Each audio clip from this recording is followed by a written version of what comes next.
Running just a little bit late, but not terribly bad. We've got a few folks on. I'm going to get a quick check from my moderator to make sure volume sounds good before we get started. So Ashton, if you can give me a yell and let me know what we look like. Audio and video look good. Good on video, good on sound? Yes. All right, fantastic. All right, so let's get started. We're going to talk about dry needling for Pes Bursitis. The neat thing about dry needling for Pes Bursitis is honestly, it's one of the more simple of the protocols that are out there. It's rare for the Pes to be an isolated cause. There's usually something else that's going on as well. So while we can treat that component of the problem, that medial lower knee pain, odds are there's something else that we've got to go deal with. Maybe it's a lower chain problem, something at the ankle, maybe it's at the hip. There's other things that we have to look at, and definitely we may want to go deal with those from a dry needling perspective, which we can. We may also find that, and most definitely, there's a physical aspect, manual therapy, strengthening, flexibility piece that we need to look at. But for our purposes today, we'll just focus in on the technical part of dry needling for the Pes Bursitis. So as I always do, we'll talk a little bit about a brief history of dry needling. It's been used European physios for decades, and there it's referred to as acupuncture, definitely different than traditional Chinese acupuncture. It's been in the U.S. for a little bit, not quite as long. First formal training was in '97. I'm from Texas, you can probably tell. So for the Texas, our first dry needling course was in '08. And then we didn't get a definitive AG opinion, putting it in our scope of practice until 2016. Roll here. How does dry needling work? If you're a dry needling clinician, one of the questions you always get is, well, you're going to stick a needle in it. Well, how does that work? What does that do? And honestly, there's lots of theories out there. Probably one of the most common theories is the trigger point theory. I personally am not a trigger point clinician. It's really nice to see that muscle twitch, but research indicates that it's not necessarily prudent that we have to get that twitch to get the desired clinical outcomes that we're looking for. And clinically, I can tell you from my experience how I approach dry needling that that's not my objective. But generally speaking, dry needling will increase blood flow in the area. It'll decrease that taut muscle bending or that low-grade spasm, that neuromuscular tension that we're trying to deal with. And quite honestly, that is what we're dealing with. We're trying to get rid of that tenderness in the tissues that we're targeting. And further honesty, that's what the patient is there for. They want that pain to go away. Now, they may or may not understand that what we've got to do is get rid of the tenderness. We've got to restore normal mechanics. We've got to get good flexibility and then good strength so that the system will work as it's designed. And we also look at the decreasing the spontaneous electrical activity or that twitch response. Other changes, central nervous system, biochemical changes, suggest that there are local changes, but there's also changes more distally and proximally, which is very interesting in the dynamic of how the brain and the body works together to use that neuromuscular tension both as a protective mechanism, but also when it doesn't shut off to create more of a problem for the patient. Contraindications. It sounds redundant, but non-consent from the patient. Obviously, if they say no, you don't do it. But it also needs to be a technique that they have bought into. If they go into it having apprehension about the procedure, it may adversely affect your outcomes. From a medical legal standpoint, the first trimester of pregnancy, In the cervical spine, if we know somebody has a Chiari valve formation, I want to stay away from the occipital area. Over implanted electronics, want to avoid those. If we're going to do electrical stimulation, want to avoid doing E-stim in that general area. Further relative post-surgical, if the surgeon comes out and tells you, you know what, you've got this going on, go for it. That really is up to the surgeon to make that determination. I have needled almost immediately post-surgically into the area, but it's only been with surgeon permission. But 6 weeks with tissue that communicates with the area. So if it's a knee, you've got an issue going on further proximal around the hip, I would still wait 6 weeks there. If it's the knee itself, 12 weeks is a good idea just to stay away. If there are autoimmune diseases, lymph node, lymphedema, definitely something we want to avoid. We won't be dealing with this on the knee, but also for additional precautions around breast implants or any implant like that.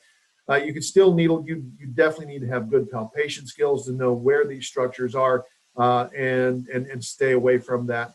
In the case of in the spine, someone who's had a laminectomy or has scoliosis or severe osteoporosis, very frequently or almost always in that area, we're going to look at the lamina as our backdrop to get that deepest multifidus. If there's a laminectomy, obviously we don't have that backdrop anymore, and we certainly don't want to go into the neural structures. Scoliosis, the biggest issue there is with curvature of the spine. That vertebra is going to rotate so that your landmarks are going to be, one side will be a little closer to the surface, the other will be significantly deeper. Doesn't mean we can't needle there. We just need to be cognizant of the location of those structures. So let's talk about some of the possible structures that we'll look at. And again, the Pes Bursitis is fairly simple, fairly straightforward. The three muscles comprising the Pes, sartorius, gracilis, semitendinosus. Secondary, we actually will be into the Pes Anserine bursa. And then finally, more of a tertiary than secondary, the tendons of the Pes Anserine, where they wrap across that joint line and come to attach onto the tibia. Actually needling into those can be effective. Again, one of the reasons why I don't necessarily consider myself to be in the trigger point camp, what I'm looking for is an immune system response to inserting those needles into these structures. So we go into the tendons, we go into the bursa. Obviously, we're not going to see a twitch response because they don't have that mechanism. But we still can see the body's immune system kick in, and as it identifies that as an insult to the area, it will kickstart the healing process, if you will. And so those last two, the bursa itself and the attaching tendons, that typically is where we find that most prominent pain presentation here with the Pes. For the protocol itself, it can be supine, it can be side lying. I've even done it in a seated position, depending on the situation. Primary locations, again, we're going to hit sartorius, gracilis, and semitendinosis. We'll come about a palm breadth above the joint line, and we're proximal from the joint line, and try to identify those three muscles as they come down to form that. I'll also say I frequently use this Pes protocol in my older patients with knee DJD or OA, because more often than not, they are going to have that medial pain across the knee. And as you palpate further distally onto that tendon group as it crosses the joint line, a lot of pain present there, and we can see a lot of good improvement just by needling this protocol for something that isn't necessarily a Pes problem, but it's represented in those same structures as it comes down.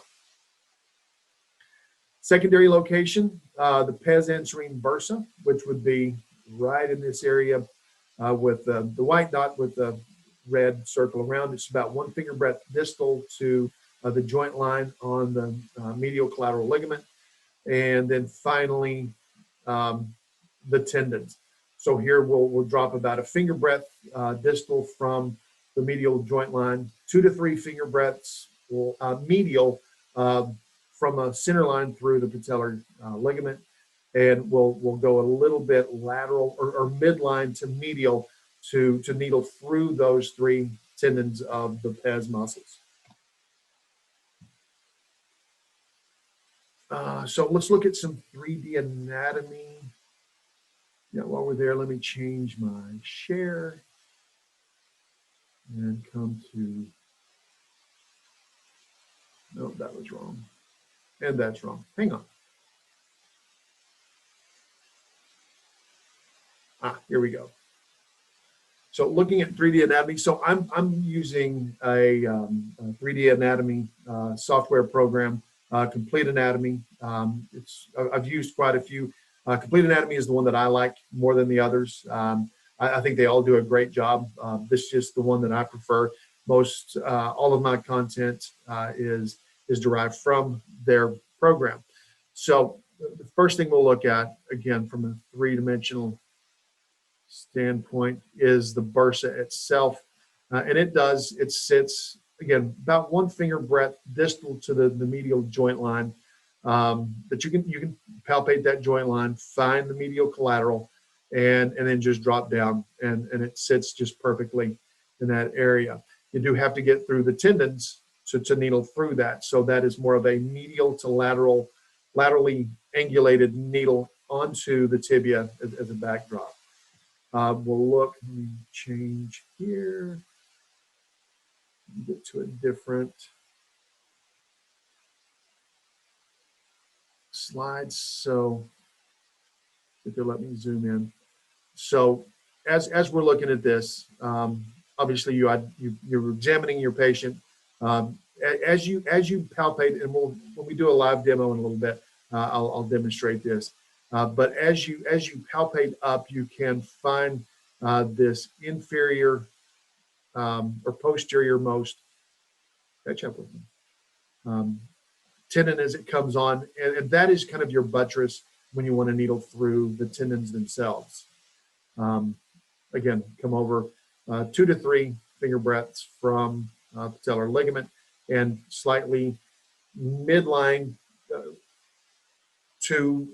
lateral from midline to a further midline trajectory, and we'll get all of those very well. Again, talked about other things that could be going on whenever we're dealing with Pes Anserine bursitis, and there could be tons of things. OA, DJD, there could be some muscle imbalance further proximally. We may actually find that we need to come up and catch the musculature up significantly higher. So that's where your clinical decision making comes into play. My experience is we can do a pretty good job of affecting this medial knee pain simply by targeting the structures at their distal locations. So let me come back now, and I think we come back. Okay, so again, just kind of walking through the procedure, and then we'll bring a model in and go through this. Again, it can be supine with the bolster under the knee. I think in my case today, I'm going to go sideline so that it'll put those 3 muscles right up for us to see. But the procedure, we're gonna palpate superior pole of the patella, which ends up being about 1 palm breadth superior to the medial knee joint line. Knee location will be, again, 1 palm width proximal on the medial aspect of the thigh. We can flex the knee, externally rotate and flex the hip to palpate those 3 muscles. Then we'll use 3 needles to treat the 3 muscles, and angulation of the needle, will be just simply medial to lateral. So in the sideline position, it will be down towards the mat. For the Anserine bursa, again, we're going to palpate the space between the 2 ligaments, it's ligaments, it's actually the tendons of gracilis and semitendinosis. And we'll needle from medial to lateral, and we're going to use the tibia as a backdrop. Again, we're going to drop about 1 finger breadth down from the medial joint line. That's going to be superficial. Your needle length can be 1.5 up to 3 centimeters, depending on habitus of your subject. But it gets the tibial backdrop gets there fairly quickly. And then finally, the Pes Anserine tendons. Again, we're going to use that patellar ligament as a reference. We're going to come 1 finger breadth distal from the medial joint line, and then 2 to 3 finger breadths from our reference line through the patellar ligament. And then angulation is anterior to posterior, slightly medial. It says medial to lateral. It's midline to away from midline. So we're going to go medial to further medial. That's going to be 15 to 30 degrees. You can drop onto the tibia to make sure that we get the bulk. I try to stay just on a perfect tangent, just slightly off of off the tibia. So for this, we've got 1, 2, 3, 4, 5 needle locations, and then we should be good to go. So I'm going to have us pause here just momentarily as we set up to bring in the subject and demonstrate this, and then we'll talk through a few more things. So while we're doing that, I do have a question here. The question is, for electrical stim, what kind of device do I use? Is the ITO ES130 okay to use? I do have the ITO ES130. I think it works just fine.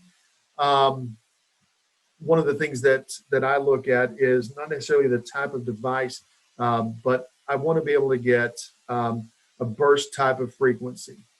So initially, and I'm going to bring this up if we can see this, I use a standard pointer stem. Normally I use this on every one of my first treatments. I want to evaluate how the patient tolerates, and so I usually use that for about 10-15 second burst across all of the needles. If we're continuing with treatment, then I will move to any device that I can get anywhere from a 2 hertz up to 100 hertz. And ideally, if I can have a 3 to 4 second burst on each. There's research out there that supports usage that way. As a patient myself, I can tell you that it is much more tolerable if I do that, and it seems to get a good approach. But to answer your question, yes, that the IDO ES130 does just fine. Again, we're going to try to locate our 3 muscles of the Pes coming around on the medial side. One of the first things I'm always going to do, because we know of the hamstring coming up here, I can use my finger and butt up against that as it comes onto its tibial attachment. So I know my inferior or my further posterior aspect of this group. But I want to start with the 3 muscles. So I'm going to come in. I know my location. Again, we're going to be about a palm breadth superior to the superior pole of the patella. And so I'm going to be right in here. I can palpate the hamstring. I can have my patient adduct, and that's going to bring most everything into play right there. So I've got a really nice location, and I'm just going to come in 1, 2, 3 on all of these. I'm going to ask my subject to open my needle since I'm not prepared.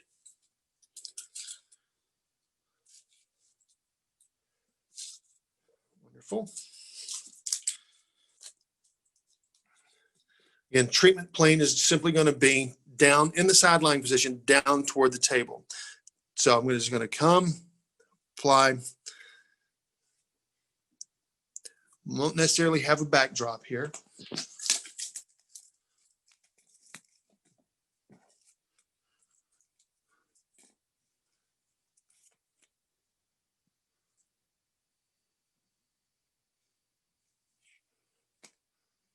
And then finally, sartorius, that's swinging around. Okay, so there we have the 3 muscles of the Pes. So I'm going to drop further, and I'm going to go ahead and go for the tendinous attachment. So we talked about 2 to 3 finger breadths lateral or medial from the patellar ligament. So as I look at, and I'm going to use my pinky, which more approximates my subject's finger, 1, 2, up to maybe 3, and then we're going to be 1 finger breadth distal from the medial joint line, which we have right here. So that gives me my location. Now we want to be about 15 to 30 degrees away from midline or more medial. So I can come in right here, take that angulation, and come straight through those tendons. I need to go further medial to right there. So we've got the muscles themselves more proximally, and then here at the attachment, at the common attachment, we're through all of those there. Now for the Pes itself, the Pes bursa, I want to use a little thinner, little shorter needle. You're welcome. Thank you. And we know it's at the MCL. It's going to be 1 finger breadth distal. And again, very superficial. I could use a much shorter needle here, but I'm going to needle down to the tibia for that. And I can come in, and I will. And again, my first treatment, 9 times out of 10, I'm simply going to use a point stimulator. Just a patient tolerance. It's going to be at about 2 hertz. So we can see some nice contraction, both through the tendons,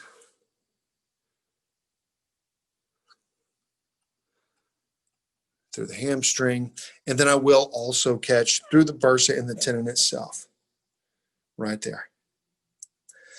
So super, super simple treatment approach for a pretty common problem.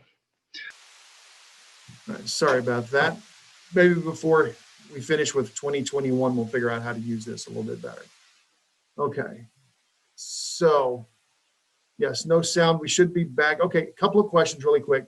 Can we use regular portal tins for the electrical stem? You can, and I've done that. You have to be a lot more cautious with the intensity. I personally like the feeling of the pulse mixed with that lower frequency, mixed with a more tens frequency of 100 pulses or higher. But I've certainly, when I'm in a pinch, if I've got a portable stem unit, so I've got one here, just something I got off of Amazon. It happens to have a tens function, but it also has a lower frequency. So as long as we can have some sort of an alligator clip to attach to the needles, it should work just fine. Another question is for tendonitis, tendinosis. Do I insert the needles in the tendon and use E-stem? The short answer is yes. So here on the Pes, most definitely part of it is I want to get into that tendon, or more commonly, say lateral epicondylitis, medial, any of, so rotator cuff into much smaller tendon, but even into the attachment there, I'm going to definitely needle directly into that tendon. Again, I want to elicit that cascade of the immune response. I will use the stem. Again, my go-to approach with stem is anywhere from a burst frequency of 2 hertz up to 100. Probably more commonly, I'm going to go 2 to about 20.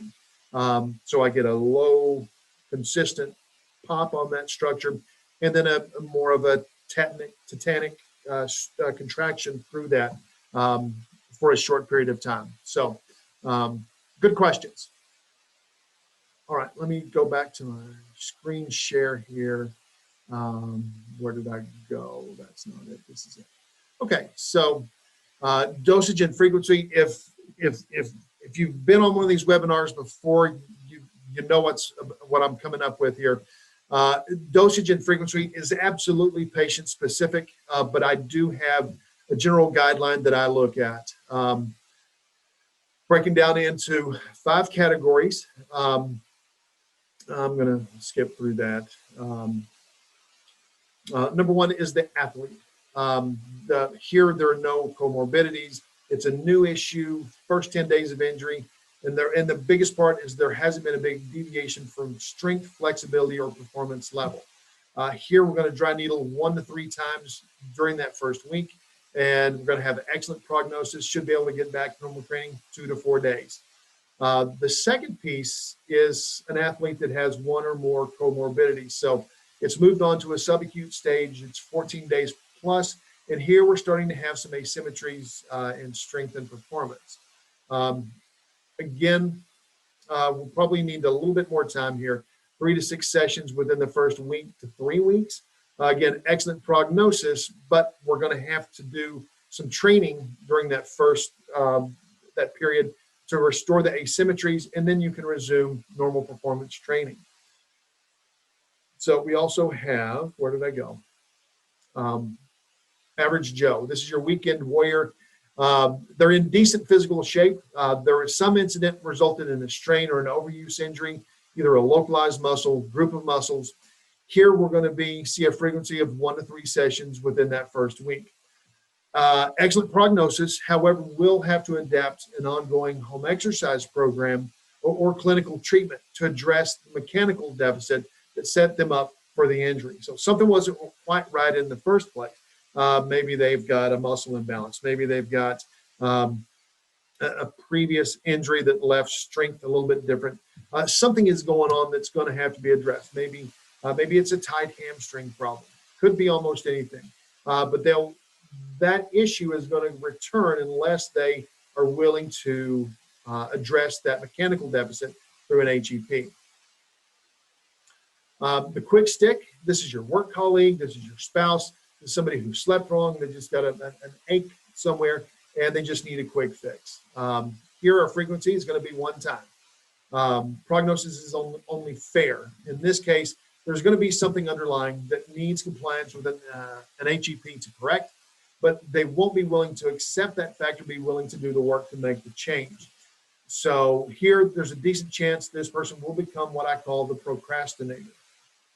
And I've got some questions. Let me finish the dosage and frequency, and I'll answer some questions. Here, there's going to be 1 to 3 comorbidities. They've been dealing with this pain and function complaint for several years, and they're either unable or unwilling to deal with the issue due to a variety of either valid or invalid reasons. Now, something's happened in their life. They've decided they're going to do something about it. This is probably a good 4-week plan of care situation, 8 to 12 sessions within that first 30 days. And prognosis is good, but the success is going to depend on their compliance with the HEP that you outlined for them. So whatever the mechanical deficit is, we can use the dry needling to really knock down that neuromuscular tension, bring that pain under control. But and again, their success is going to be good if they will do their part. A person that just wants to come in the quick stick to needle this thing, make the pain go away, well, that's not going to happen. We'll gladly do it, but it's not going to change the outcome. So success purely dependent on their part. Then finally, the hard case. Here there are multiple comorbidities. Either there's severe OA or DJD, something that really requires surgical intervention, but maybe there's a cardiac issue, a pulmonary issue, just can't get clearance to do that. Now, I'm not a big believer in going and having surgery for everything that happens, because there are just ways that we can work around that. But I have had quite a few cases of somebody that honestly just needs to have the procedure to fix their problem. We've all seen those knees walking down the airport or in the shopping mall where they're just absolutely bone on bone, and mechanically there's a problem. But they can't have that intervention. These folks, frequency of dry needling, it's going to be a solid probably 3 months to get them to a maintenance level. So 8 to 12 sessions that first month. The second month, we want to start weaning that down, 4 to 8 sessions. And then finally, the third month, we want to look at either once a week, once every other week, and that will continue beyond that. So I do have an ongoing patient that I've been seeing for probably a couple of years now. I now see her once every 7 to 8 weeks, using a particular protocol for the knee, the genicular protocol, or if you're interested, go to the YouTube page, talk about it there. But we've progressed from being extremely involved with her care to now she has her HEP that she works on. It's not aggressive, but we see her every, again, 7 to 8 weeks just to bring that pain back under control. And her pain stays as low as it has ever been. And she still has severe OA, DJD, that the surgeon would love to get her in there, but for a couple of reasons, she can't do it. So what is this? Again, prognosis will be fair. It's a long-term maintenance case. Insurance may be an issue here, and it may require a cash pay situation. Treatment will be required until interventional clearance is obtained. So in the patient that I was discussing, unless something changes where she can have work done on that knee, a knee replacement, she will continue to come in indefinitely. So I look at, and she's not on any significant pain medication. People with chronic pain, people are taking those medications consistently all the time. My personal belief is we can be just as effective dealing with that pain through this approach. And there's no more pharmacology going into the system. Obviously, it was a better situation. Goes against the typical thing that we like to see out there, or that is seen out there. If you've got pain, go to the pain docs, get on your meds, and go. We can do a lot better job than that. So again, it's non-pharmacological pain management. The dosage may have to be adjusted based on the patient's condition. Treatment should improve functional outcomes, but withdrawing or discharging the result, service will result in return to a prior condition. An aggressive, progressive HEP, we're not going to see limited improvement. Again, there is structural deformity that we're trying to diminish pain while that's happening. So I did see a couple other questions here. So what is my opinion about the use of stretch right after the dry needling procedure? I don't think it's harmful, but as a clinician, I want to make sure, especially if it is my very first time seeing this patient, I want them to wait on moving into stretching until the next day. I don't want to put too many variables so that clinically I can't determine what was the benefit of the dry needling versus the stretching. So if I do it both at the same time, honestly, I don't have an idea which one is the benefit. So I usually will make them wait till the next day. I definitely send them out of the office with instructions of what they need to start doing the next day. But I usually wait. Now, once they're an established patient, if we're 2 to 3 weeks into treatment, I may go ahead, especially if it's an athlete. If we've got, I had a pole vaulter that came in, I would definitely needle those hamstrings and then immediately move straight into the stretching component. So it's case situational, but I usually wait till the next day. And then another a response from a gentleman in Canada says, I'm eagerly waiting for your online course. It would be a great learning option. So right now, this is the last, on my website, I do have another webinar scheduled for January. I'm in the process of converting most all of my coursework from a live in-person situation, which I'll still offer those. 2020 has been really challenging for in-person coursework because of travel and in-person thing. I mean, we know what we're dealing with.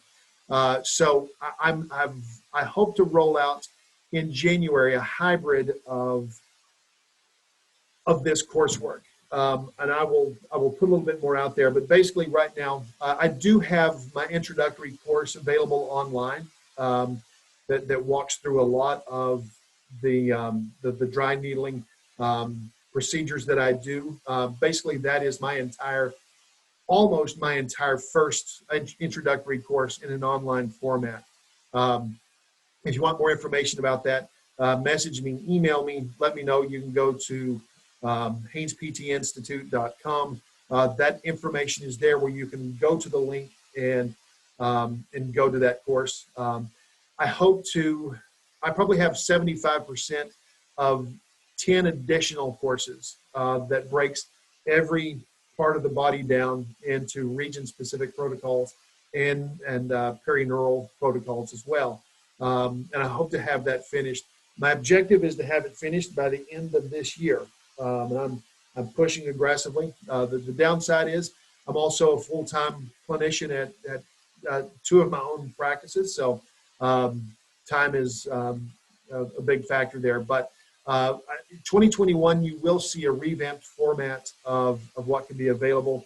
And I think it's going to be exciting having that out there. I think our hybrid option is going to be one of the best out there.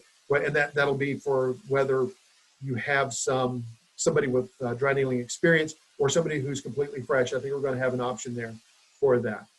So any other questions, feel free to yell and let us know.